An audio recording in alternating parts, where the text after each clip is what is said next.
Hi guys, just a quick Monday morning video about your driving test. Now, some of you might be taking driving lessons and might all be going fantastically well, and I want to talk about what happens when potentially your driving instructor says to you, you're not ready. It's going to be a potential bombshell. You might think your driving lessons are going fantastically well. You might be thinking everything's going really smoothly.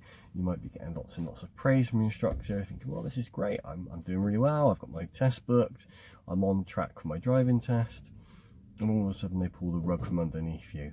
Why might this happen? Because you may have taken a mock driving test. Now, if you've taken a mock driving test and things haven't gone so well, that instructor is completely in their rights to say to you, you're not going to do your driving test in my car. It's going to look bad on you. It's going to knock your confidence. It's also going to look bad on the instructor as well. The test might even get abandoned, which is really bad, because you're going to have to walk back from the test center, from wherever you were in the test. The car will be stopped if it's deemed dangerous, and you'll have to potentially make your way back to the test center with or without the examiner. The examiners don't drive the cars back. That's one thing to bear in mind. They don't get involved, whether it's insurance or whether they just don't want to get involved. I'm not too sure.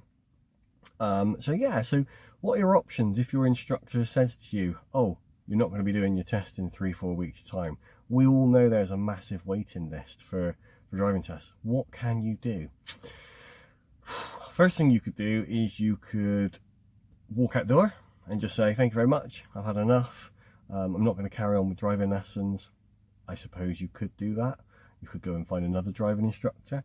Hopefully, if that driving instructor is a good instructor, they will then also tell you that you're not ready for your driving test. Maybe. And then you're going to have to work on things.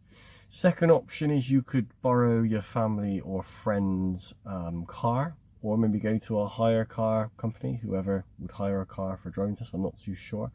That's an option, going up in a friend's or family's car.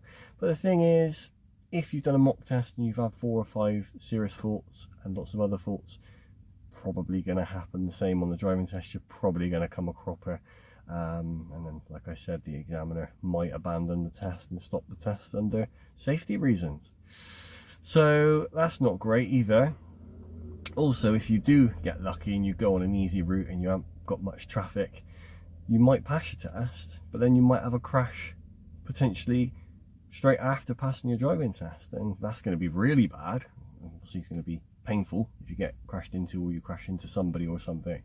But also, your car insurance is going to go up by quite a lot. So you might think you're saving money on your driving lessons, but then think, if you had a crash within the first 6 weeks, 6 months of your driving test, passing driving test, you're going to potentially double your car insurance. So we all know car insurance is quite expensive.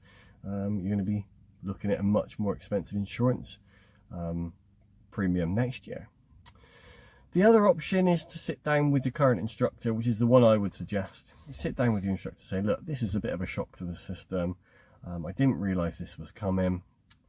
Let's work on this. So on your test report that the driving instructors got from your mock driving test, potentially there's going to be faults. And you can say, right, I want to work on each one of these faults. So it might be hesitation when moving off. It might be not knowing when there's a gap at a roundabout. It might be approaching traffic too fast when the road narrows, like for example, meeting traffic. Work on these points. You know, say, I want a lesson on meeting traffic. I want a lesson on roundabouts. I want to work out what's happening to my right, and I want to know when I should go, and I want to work with you, instructor, to make this better so that I don't do that fault again. Work on your maneuvers. You're going to know, you're guaranteed to do one maneuver on your driving test, so make sure they're great. The 3 things that you need to think about when you're doing your maneuver, and a lot of people don't know this, but the examiner will be looking for good observations, good accuracy, and good control. They don't need it perfect, but they want good observations generally, good accuracy, and good control. Those are the 3 things you need. There's no particular way to do a maneuver. That's just what they're looking for. Good observation, good accuracy, and good control. Well, that's about it really. Those are the 3 options on the table. If you felt like this video has been useful and helpful, don't forget to like, subscribe, click the button, and then maybe even comment and tell us how you're doing with your driving lessons. It'd be lovely to know whether you're getting on well or not. Okay, we'll hopefully see you on the next video. Take care.